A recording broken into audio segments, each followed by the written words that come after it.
RSS এর বড় বড় নেতারা বলছেন বিজেপির সিদ্দিকুল্লাহ চৌধুরীর দাড়ি ছিঁড়ে দাও। আরে বাবা, রবীন্দ্রনাথের দাড়ি ছিল, মাইকেল মধুসূদন দত্তেরও দাড়ি ছিল, এখন নরেন্দ্র মোদীর মুখেও তো দাড়ি। দাড়ি ছেড়ার কথা আসছে কেন? এত নিচু মানের মন আপনাদের? হ্যাঁ, সিদ্দিকুল্লাহ চৌধুরীকে মেরে দেবেন? লাখো সিদ্দিকুল্লাহ চৌধুরী গ্রামে বসবাস করছে, আকাশ থেকে সিদ্দিকুল্লাহ চৌধুরী আসেনি। সংগঠন করে আমরা এসেছি, এই কারণে এইসব নোংরা কথা বলে লাভ নেই। আমি কোনো জায়গায় ঝগড়া লাগাইনি। আরএসএস বিজেপির ছেলেরা বাইরে থেকে এসেছে, পুলিশ তাদের বুঝতে পেরে যে কারা করেছে।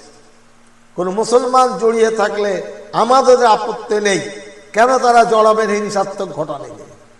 পুলিশের বিরুদ্ধে তো লড়াই আমাদের নয়, পুলিশ তো শান্তিকামী ফোর্স, তারা মানুষের শান্তির জন্য আছে।